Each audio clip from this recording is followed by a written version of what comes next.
Celebrations continue around the Panhandle in honor of National Family Reunification Month. Today's highlighted Jackson County families that have been brought together again. As News 13's Grace Velez tells us, tears were shed as parents told stories of trials and tribulations that brought them to where they are today. They told me they were terminating my rights and they were going to adopt my children out, and my father would get them and I would have no more contact with them. Parents who once had their children taken away from them by the court stood proudly before their community Friday, bravely sharing their stories. It was devastating because, even though I had turned my life around and started doing better, I knew there was also consequences for the bad decisions I had made prior. Bailey, a mother of 5, worked the program, gave her life to God, and eventually got the good news her family could be a strong unit once again. In instances where addiction and trauma once held firm grips over these parents, on Friday they held firm grips over their futures. If, my story can inspire others, then that's just what it's meant to do.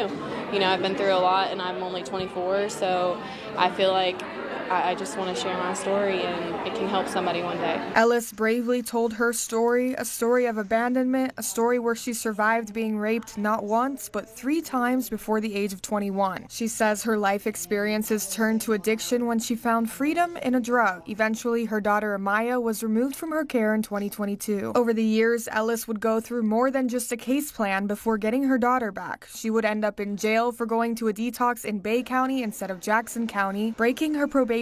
And she would bring new life into the world again. I found out I was pregnant when I got released from jail February 8th, 2023. 6 months house arrest, 5 years probation.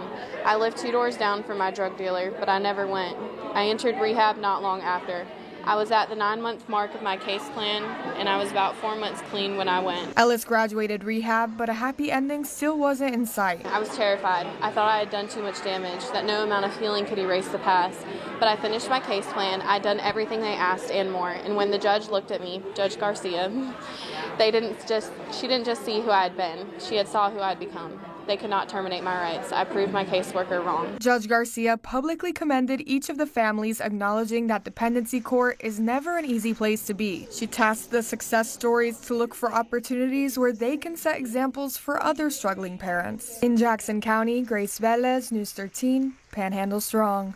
The 14th Judicial Circuit has a dire need for foster parents. To learn more about becoming a foster parent in your community, go to our website, mypanhandle.com.